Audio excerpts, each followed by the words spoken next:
So I'm very pleased to welcome Dr. Jeffrey Leese to speak with us today. Dr. Leese is a visiting assistant professor of disinformation at Clemson University. He's a behavioral scientist researching the consequences of inaccurate beliefs. He received his PhD in organizational behavior and psychology from Harvard University in 2020. His research examines the antecedents of inaccurate social judgments, how such judgments drive unethical behaviors, corporate scandals, and political polarization, and how this dynamic can be attenuated through targeted intervention. He's published in leading academic journals such as Nature Human Behavior, Journal of Experimental Social Psychology, Philosophical Transaction of the Royal Society, and many more. So we're very excited to have him here today. Please join me in welcoming him as he presents Immoral Actors, Meta-Perceptions Are Accurate but Overly Positive. And his slides are public, so at some point he will put it in the chat if you want to look at his slides more closely. Thank you so much, Malcolm and Jim, for inviting me. Yeah, these slides are public. We'll make sure to share that link with everybody. And this is based on a preprint that's publicly available, so we'll also make sure that gets posted shortly. Allow me to share my slides. Can I get a thumbs up that this looks solid? Radical. Awesome. So today I'm presenting on my work on how immoral actors' meta-perceptions are accurate but overly positive. So this starts with what I think is an uncontroversial statement that reputation is fundamental to social relations and exerts strong influence on our moral behaviors. We know reputation concerns drive social conformity and social compliance, and that reputation concerns can affect our own preferences. But central to the research question here is this: are reputation judgments accurate? Do individuals have insight into how their immoral behaviors might be perceived by others, in particular, third parties in this case? So we operationalize this, we define this as moral meta-perception. Do you, as a actor engaging in potentially immoral behaviors, particularly morally gray behaviors, have insight into how other people, third parties, will react to that behavior? So let's sketch out for a moment, how might inaccuracy unfold? And we can think of this in two broad ways, right? So we have a box here at the top for meta-perceptions, what you think other people will perceive of you, and then what they actually perceive, the true value that you're trying to divine. Right, so imagine a context where you think people will judge you immorally, but in fact, they actually judge you relatively morally. Right, in relative terms, we can imagine what this might look like. This could look like missed opportunities for engaging in behaviors which are actually socially normative, but you don't realize it. Could lead to social inaction, could lead to pluralistic ignorance, and it could lead to a lot of my work showing false polarization, where we overestimate the extent to which outgroups react negatively to the in-group. But there's also another pattern that's possible, one that you might not predict given the context of immoral behavior, right, where you might expect people to be overly pessimistic, but you could also imagine the reverse pattern, right, where you think your behavior is going to be perceived in a relatively moral, positively balanced light, but in fact, you're overly optimistic in that judgment. Pardon, something just appeared on my screen. And we can imagine what those consequences might look like. Those could lead to moral violations and unintentional moral backlash. When I say unintentional, I mean something that the actor did not predict beforehand. And we can imagine that sort of positivity bias and moral meta-perception mattering in organizational contexts, but it can really matter in other contexts. If you underestimate how negatively these individuals perceive your norm violations, that can have a pretty serious impact on some outcomes for you. So today, I'm going to show you some data, and I'm going to argue three things.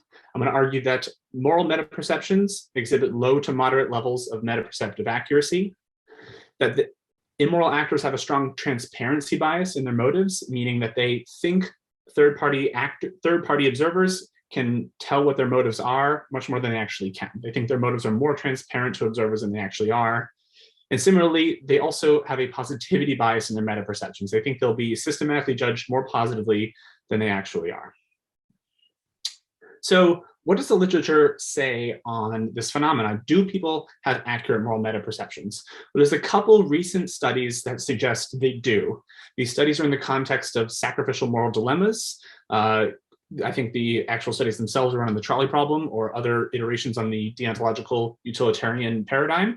And what they find is moderate evidence for accuracy.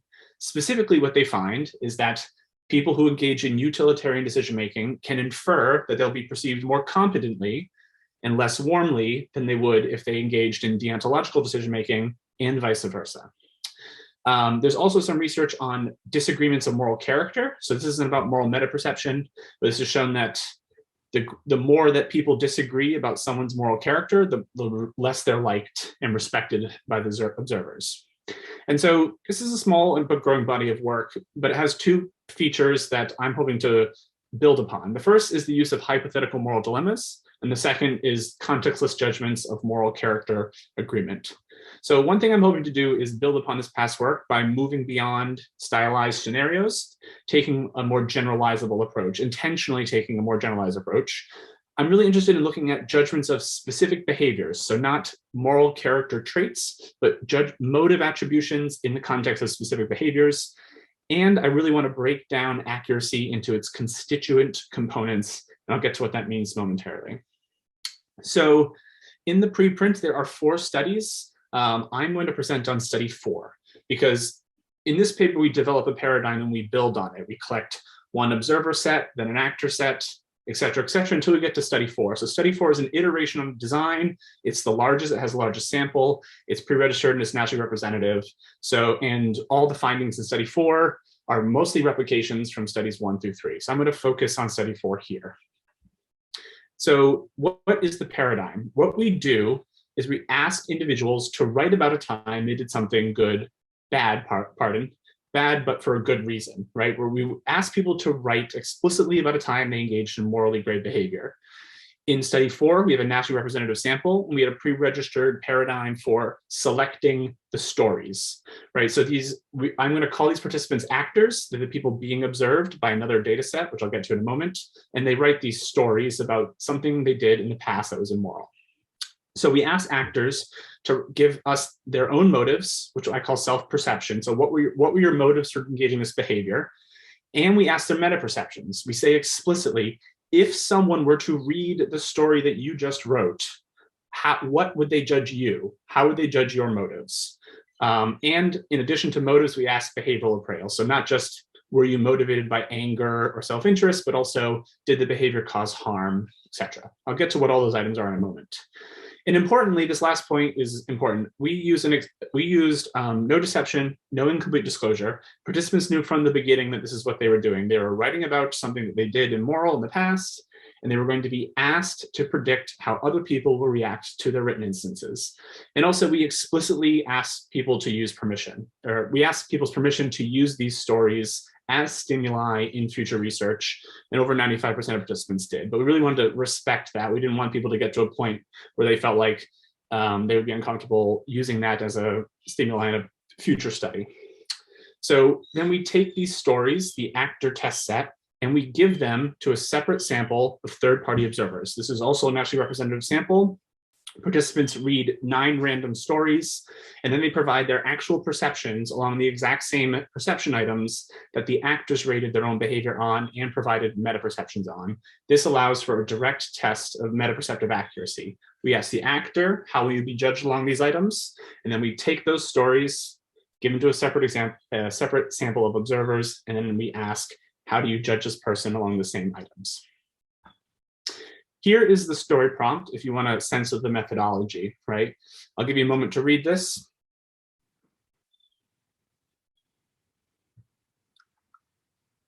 This was intentionally broad. There was a tension in this paradigm between we wanted naturalistic responses and we wanted variance in the severity of context and the severity of the moral violation.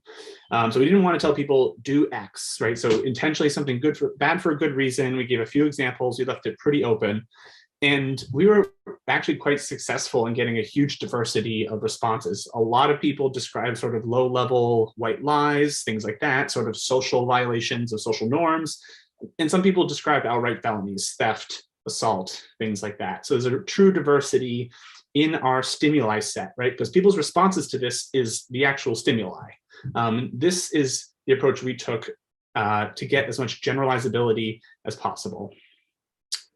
We also ran into another issue, which is that because these are judgments of specific behaviors, we were interested in motive attributions, right? What drove the person to engage in the behavior that you're reading about? And while there's a bunch of disparate theories about the motives underlying moral behavior, very few of those theories and research have adapted those dimensions into perception items, right? So like, relationship regulation motive theory, relationship regulation motives, they posit these four motives, but they're never actually tested at the level of perception. And so what we did, again, taking a generalizability approach, we took these different traditions of moral psych and we said, what do they think, what do they propose are the underlying reasons, the motives that people engage in certain moral behaviors, and then we transpose them into items. So these are the actual judgment items, right? So if you're the actor, we ask you, for example, how much were you motivated by anger, guilt, compassion, pride, selfishness, self-interest, et cetera. On a 1 to 7 Likert scale, not at all to very much. And then if you're an observer, in the observer sample, you get the exact same items. The reason we did this is because we had to have enough motive items to cover a reasonable spread of people's responses to this, right? This could be white lies and felonies and everything in between. So we had to have items that were broad enough and comprehensive enough to capture most reasonable motives, but not so broad that the response to most of these would be floor for most people. So this is what we ended up on, 16 motive items from 5 different theoretical traditions. We also asked behavioral appraisals, so how immoral was the behavior, whether it was even moral or non-moral in and of itself, whether the individual is trustworthy, whether the behavior is typical, intentional, harmful, and whether it fulfilled or violated a social obligation. So here's an overview. As I mentioned, we're looking at study 4 here. So you have observer samples and actor samples. We got test set 1 was the first one. Participants in studies 1, 2, and 3 observed that. And then we had test set 2, much larger general population sample. That gap between study 3 and test set 2 is intentional because those are the same participants. We actually ran the participants who were the actors in test set 2 through the observer paradigm in test set 1. That's important because it now actually allows us to compare two things. It allows us to compare meta-perceptive accuracy with observer accuracy. Are people who are more accurate meta-judgers also more accurate at judging the moral motives of others? Spoiler alert, they are, and that's why we did it, and I'll get to that more in detail. Here's an example, if you're really curious about the type of responses. I mentioned white lies and felonies. Here's an example of some of the content described. This is not verbatim. People typically wrote something much more extensive than this, but I've sort of captured a few archetypal examples of the type of stories we got. So people shoplifting during a period of homelessness, dropping out of college, not telling their parents, fake references, getting in a fight with a shopkeeper who they had felt swindled their brother, not telling family about a cancer diagnosis, lying to friends about having a trans daughter, warning their brother the police were searching for them, stealing money from the workplace to pay for rent. So analytically, we took an approach from the person perception literature called the social accuracy model of interpersonal perception. It's a linear mixed effects model, for disentangling the multiple components of judgment accuracy. And here we define multiple components broadly. The first is accuracy, which is the linear association between an estimated value and the true value. And then bias is mean over or underestimation relative to the point estimate of the true value. I'll give you some examples of what that might look like shortly. But the important thing here is that accuracy is not defined in one way. It's operationalized in multiple components. And so for study 4, we constructed our baseline meta-accuracy model, right? The dependent variable is judgment regressed onto the true value, how participants are actually judged. And then we have a full maximal random structure approach. This is a random intercepts for participant, for story, crossed with random slopes for all linear predictors. And so what do we find when we run this basic model? Is there a baseline linear relationship between meta perceptions and how people are actually perceived, the true values? There is. There's a significant positive linear relationship between how immoral actors think they will be perceived and how they're actually perceived by third-party observers, indicating a baseline level of meta-accuracy. But as I mentioned before, this is only one way to operationalize and understand judgment accuracy, the linear relationship across all judgments. The best way to think about this is immoral actors have a relatively accurate sense of the rank order of motive attributions, right? Across motive attributions, they get the rank order relatively right, and that appears as a linear relationship. But we can also think about this as the point estimate. Even if they get the rank order right, they still might have systematic biases in the direction of their judgments. So what might that look like? Let me orient you to this plot.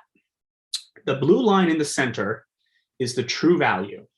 What we did is we took observers' attributions, we took meta-perceptions, and we true mean centered them across participants, meaning that in the regression, in this marginal mean plot, 0, if the estimate is on 0, that means on average, participants got the judgment right, because 0 is the true value. The data are true mean centered. That's that blue line. If one of the judgments on the y-axis, however, systematically deviates from that blue line, if it's to the right, if it's a positive value, that means people are overestimating that motive relative to the true perception. And if it's under that value, they're underestimating that perception relative to the true value. The codes there, M and P, next to all the judgments, M are motives, P are just perceptions. And so what do we find when we actually look at the distribution? What I will point to you here is that a bunch of these are above the line and a bunch of these are below the line. Take a minute to look at the valence of those. What are the judgments being systematically overestimated? That I was motivated to help others. I was motivated by loyalty and compassion and fairness, that I fulfilled an obligation, that I was motivated to support a friend. And what are the judgments being most systematically underestimated across all immoral actors? That my behavior was harmful, that I was self-interested, that I violated an obligation, that my behavior was moral, that I was motivated by punishment, that it was unethical, and it was wrong. This is what I mean when I say a positivity bias in moral meta-perceptions. Immoral actors are systematically overestimating the positive attributions made of them and underestimating the negative attributions made of them relative to the true values. I mentioned earlier, there are multiple components of judgment accuracy. I just showed you 2, directional component and the linear component, but we know from the person perception literature that there are many biases of person perception. What might one of those biases be? Well, we add to the regression this factor we call the normative profile. What is the normative profile? It is the true distribution of average traits in the population. Let me give you an example, a toy example as to why it's really important to think about the normative profile in context of person perception. Imagine you're in a room, let's call this the room of judgment, and your job is to do the following: to judge 30 people in the room on 2 traits, extroversion and psychopathy. Now you could go talk to those people and probably get a pretty good sense of how extroverted they are and, you know, maybe a sense of how psychopathic they are. That's a lot of effort. You can instead do the following. You could say to yourself, well, I have a PhD in psychology, and I know that in the population, extroversion is normally distributed and psychopathy is skewed to the bottom of the scale.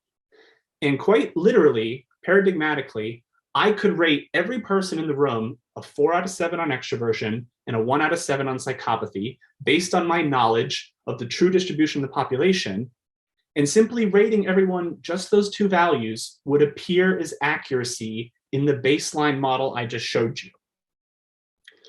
Now, what's interesting about that is that that's real knowledge, right? I know the true distribution, and I am using my knowledge of the true distribution in the population to make judgments of specific targets. So in some respects, that's real knowledge, but it inflates the estimate of my knowledge of individuals' actual traits. Sorry, I'm gonna go back for a second. Individuals' distinctive traits, which is why we call this model the distinctive meta-accuracy model. Can I actually judge each individual's distinctive traits above and beyond the average distribution of the population, right? What is the average distribution in my population, by the way? This is what it looks like. This is the true distribution of actors' self-reported motives across all 121 participants. One thing you'll notice, by the way, is that, again, a sort of a manipulation check, right? We ask people to describe immoral behavior. You can see the top self-perceptions are all negatively valenced. People are not, there's no evidence here for a positivity bias in self-perception, which is particularly interesting in relationship to the evidence I just presented you, that despite this complete willingness for people to rate their own behavior as intentional, wrong, and unethical and self-interested, they still underestimate the extent to which others attribute them those motives. So what happens when we control for the distinctive, when we control for the normative profile? We still see evidence for distinctive meta-accuracy. You notice that the estimate has shrunk, which is exactly what you would expect. When you control for a potential confound, again, we don't want to overestimate the prevalence of accuracy, but this is evidence for distinctive meta-accuracy. So actors can actually predict how they will be perceived relative to the average actor. The question becomes then, do immoral actors actually have a sense of the true normative profile? I controlled for it, but what's the linear relationship between their meta-perceptions and the normative profile? It's quite large. The interpretation here is that immoral actors have an average sense of how immoral actors are perceived, right? This is the linear relationship between meta-perceptions and this distribution, which means that immoral actors know that on average, they're going to be perceived relatively negatively. And yet they're still able to figure out how they'll be perceived distinctively. If you're curious, here's the distribution of distinctive accuracy slopes by motive judgment. So what specific motive judgments are people more or less accurate on? You can see that people are quite accurate in judging the extent to which they'll be perceived as conflict avoidant, unethical, wrong.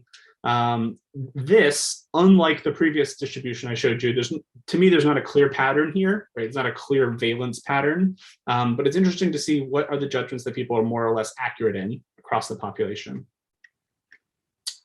Okay, so I've mentioned these two models, the baseline model and the distinctive accuracy model. Drawing from the person perception literature, there's actually another model that we can test that we tend to call the insight model.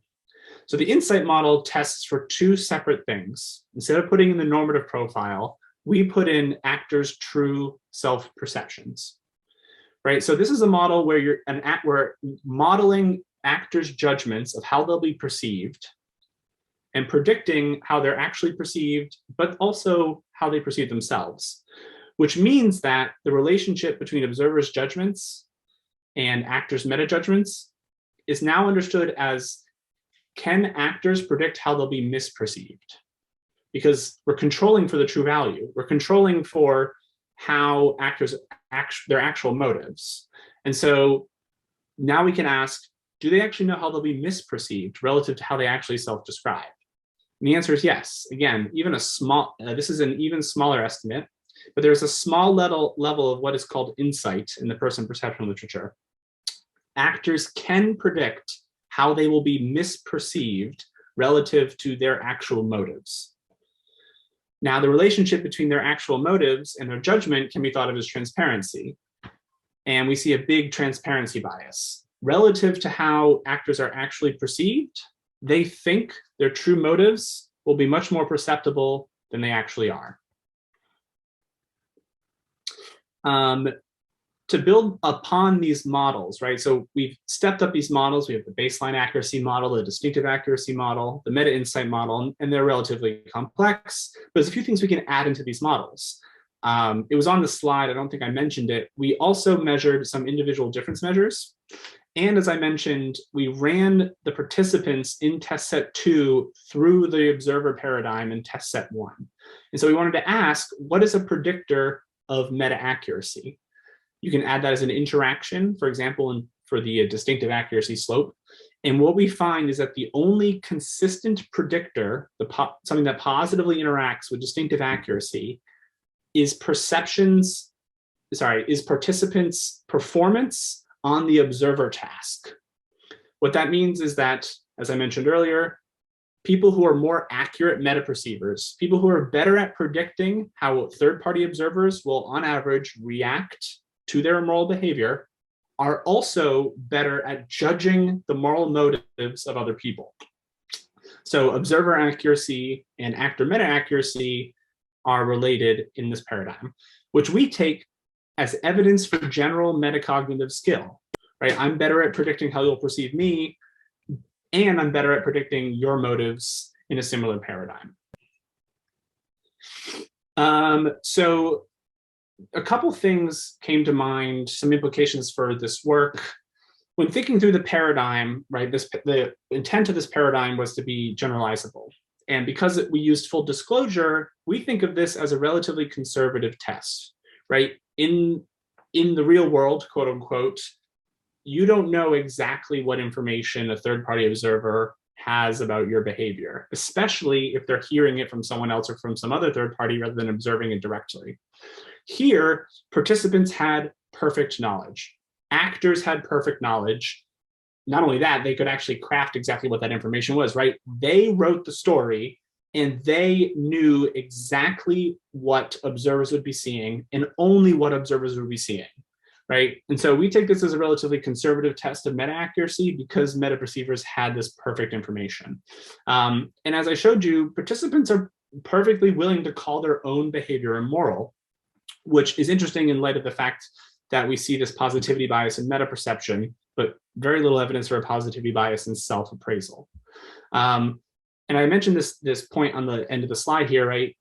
One of the motivators for this project was this question of moral blindness, which is this classic idea in behavioral ethics that one of the reasons that people engage in immoral behavior is because they don't really realize it has moral valence to it. They're blind to the moral nature of their own behavior and how it might violate their own moral code. And that literature shows, in context of like stealing and theft and lying, that if you remind people or make people aware that there's actually a moral dimension to what they think is non-moral behavior, it reduces unethicality. Now, I think that finding is true, but a big part of this research came from the question of like, does that really generalize to all contexts, right? Is it really the case that the second I get past moral blindness, that I'm completely aware that there's moral content to the behavior that I've engaged in, and I have likely committed a moral violation, or that a behavior that I'm considering could be considered a moral violation? Does that still mean that I'm completely aware of how other people will react to me, that I have perfectly accurate information about the reputational consequences of my behavior? This work suggests that the answer is not entirely yes. There is evidence for accuracy, but there's also evidence for the systematic positivity bias. And I don't want to overinflate, one of the reasons that I chose a componential approach is, right, because it would be not really fair to just say people are biased or just say people are accurate, right? There are multiple components of judgment accuracy, and in some components, people might display accuracy, and in some they may not. I mentioned that I used the social accuracy model and took this from the person perception literature. It's it's coherent enough that I can actually compare my accuracy estimates to accuracy estimates in other contexts. So there's some research in personality psychology where people are like judging each other's on the big five and giving meta perceptions. My estimates of meta perception accuracy are very, very close to the estimates of meta perceptive accuracy in big five judgments among strangers.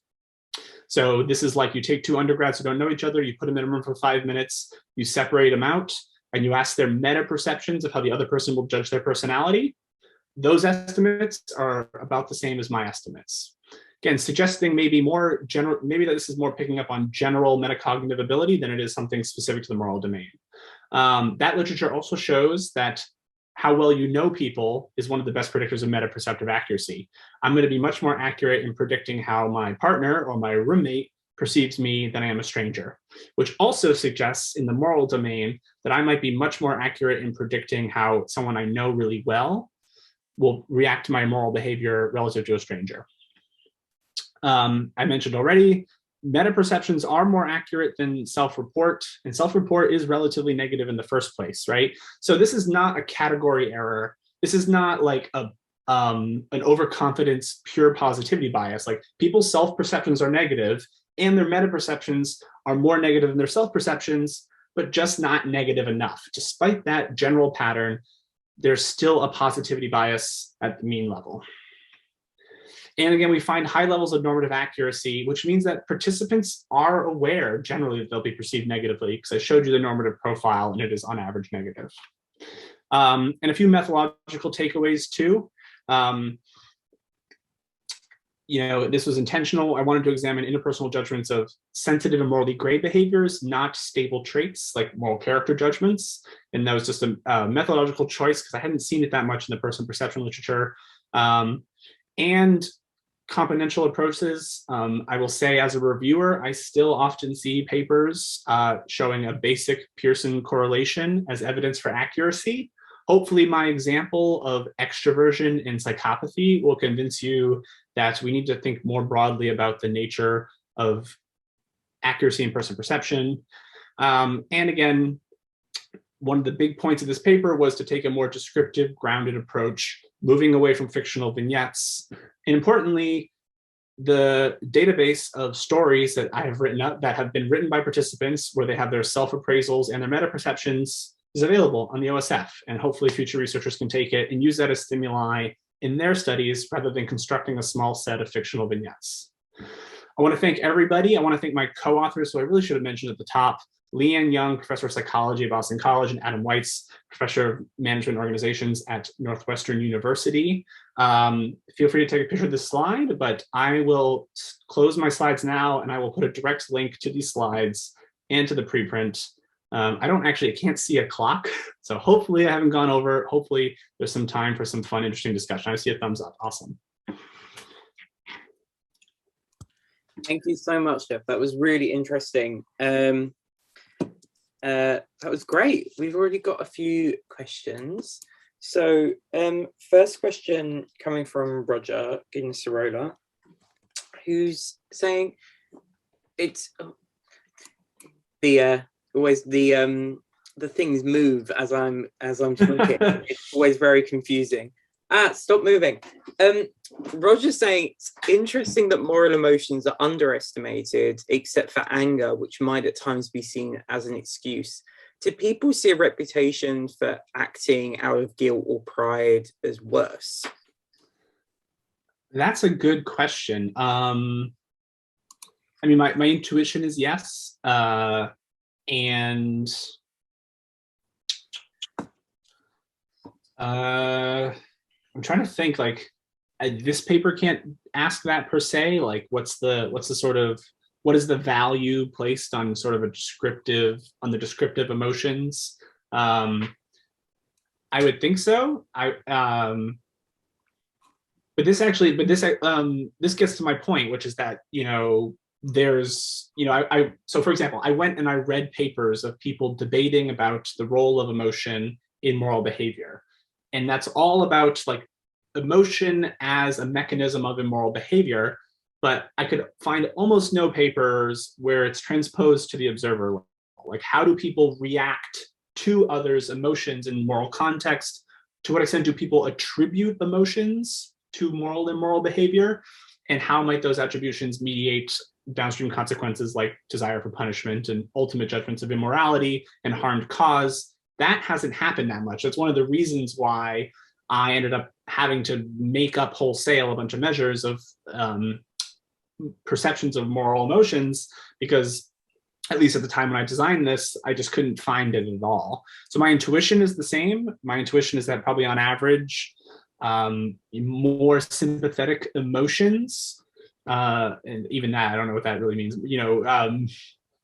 that the emotional profile in the terms of attribution would predict different things. So like if I attribute if I say you've engaged in immoral behavior and my attribution is that anger was a part of the equation that caused you to do that, I'm probably going to be perceiving you more negatively than if I said guilt, for example. But I think there's definitely a lot of research in that domain to be done. Awesome, thank you. Next question is from Jesse. Jesse's son, why do you think people are so optimistic about how the behaviors will be perceived? That's a great question.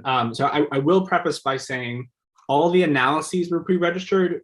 We did not predict that positivity bias. That surprised us. So I don't want to claim that I had that was some a priori prediction, right? So in some respects, the answer could just be, people. The answer could just be people have positivity bias. Like in all domains, people perceive themselves more positively than other people perceive them. Like that's a classic finding. And so that's what we're seeing here. That's sort of carrying over. I'm not convinced that's the case because of the other patterns we see. The fact that meta perceptions are on average more negative than self perceptions, and self perceptions are still relatively negative.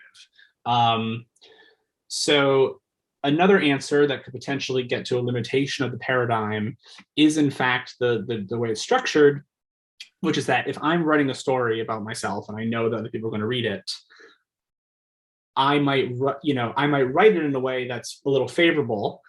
And one thing we made sure to do, right? So we had people write these instances.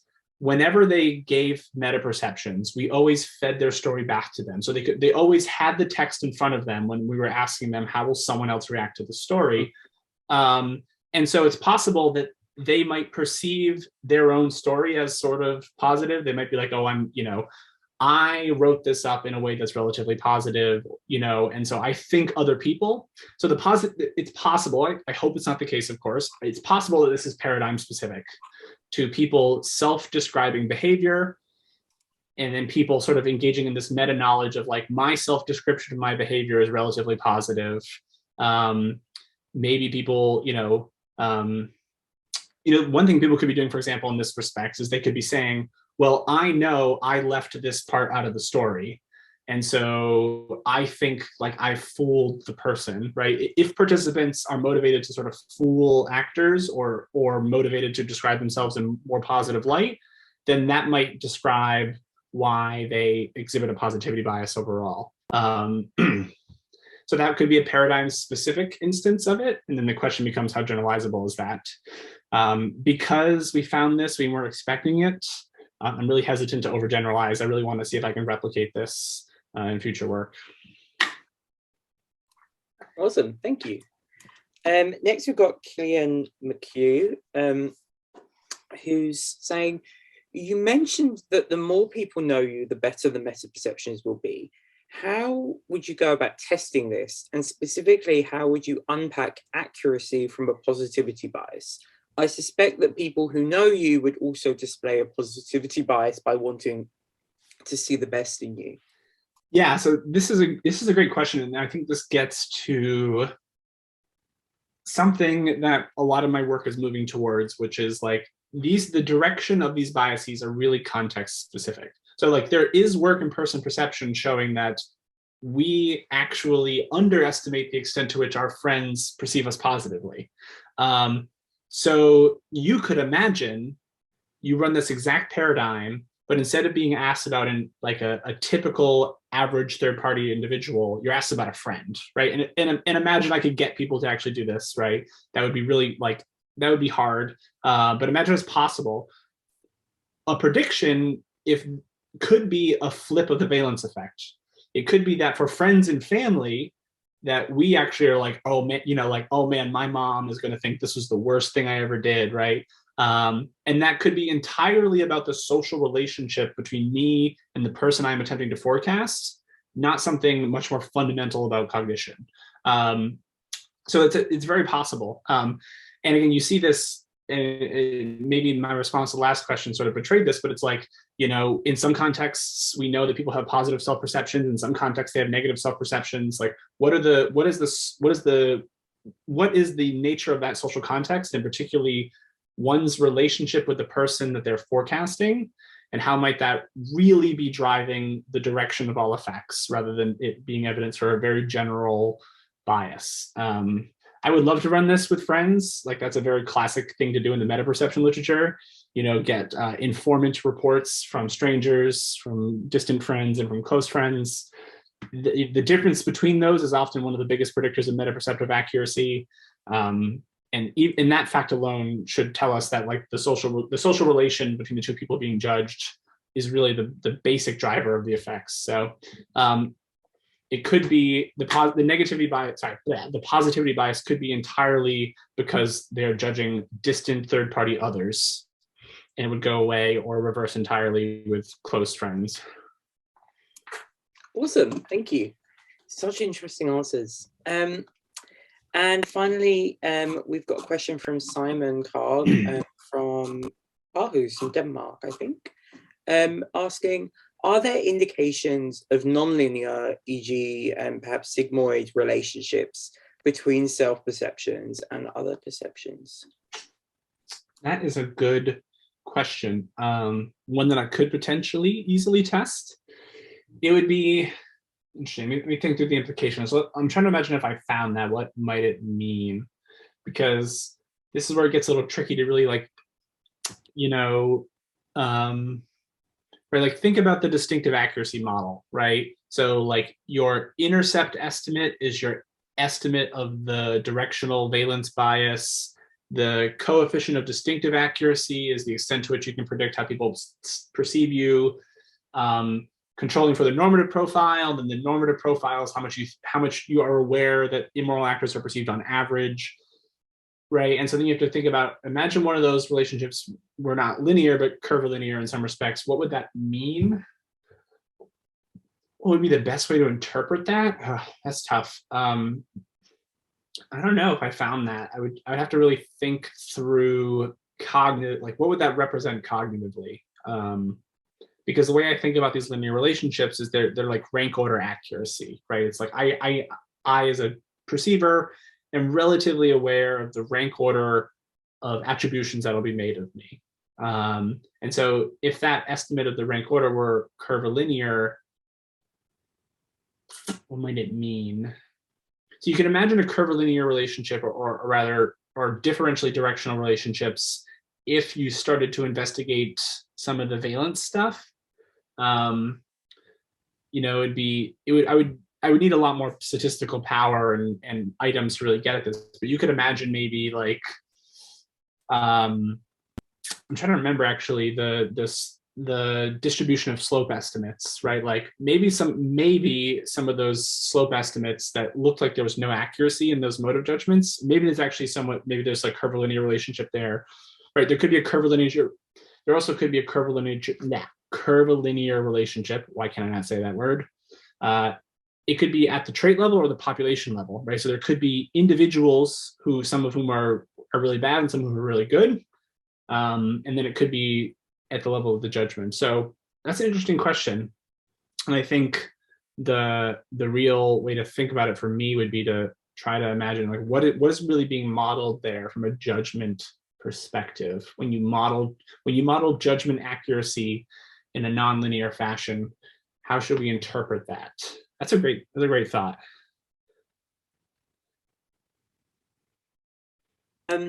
Thank you. Oh, got two more questions come through. You were nearly done. You'd like wipe the board clean, and then we got some more come through. So Mark Herman is coming with kind of deeper level question, or maybe a very practical question. I'm not sure. It could go either way. What is the definition of an immoral behavior, immoral actor? That's a great question. So I have a cop-out answer, which is that like I let participants define it, right? Like we tell them to describe this thing. What I will say is I mentioned we had a pre-registered plan for excluding certain responses. That was entirely based on like the quality of those responses, not on the content. So if someone described something where me and my co-authors read it and we were like, that is not to us, that's not a moral violation, we still included it. The criteria for being included were coherence and specificity. So like it had to be readable and like anyone who's done online survey research can tell, like, sometimes people just don't try, and it had to be specific. Like, it couldn't just be like a one line, I stole something one time. Like, that's not specific enough. And so the three of us rated them independently, and we came together and we made a decision about what to include. So in some respects, like, it's defined phenomenologically. It's like we ask people to describe immoral behavior, and it's just like we operationalize our entire study as what people describe. So we don't come at it with a priori definition outside of what might be elicited from our prompt.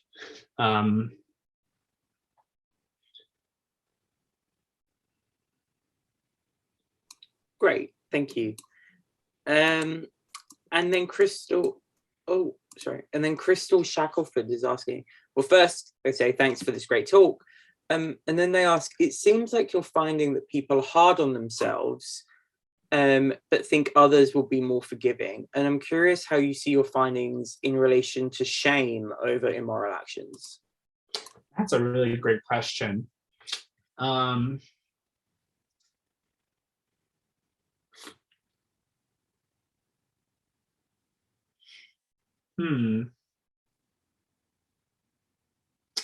It's interesting because, like, my a priori prediction would be that, like, shame would, like, the level of shame one feels about their own behavior would actually predict a negativity bias.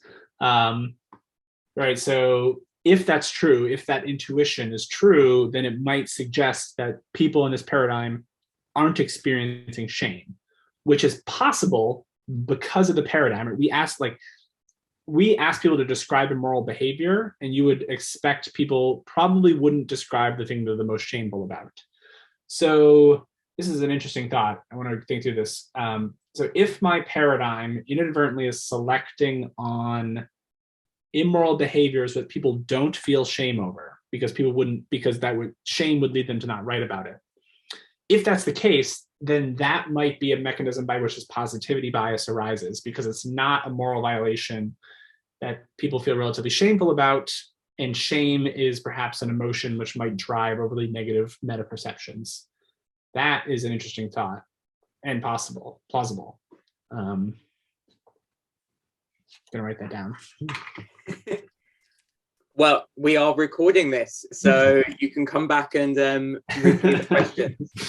Yes. Great. Well, that's our questions done. We're almost out of time now. Thank you so much for that really interesting thought. I mean, I was just really struck by the methodological care and attention to detail that really has gone through this project, but also I think through your work more generally. I think it was a really inspiring model of how we can really pay attention to these and not just necessarily go with, a simple correlation, but really try and think deeper, statistically, methodologically, as well as theoretically. I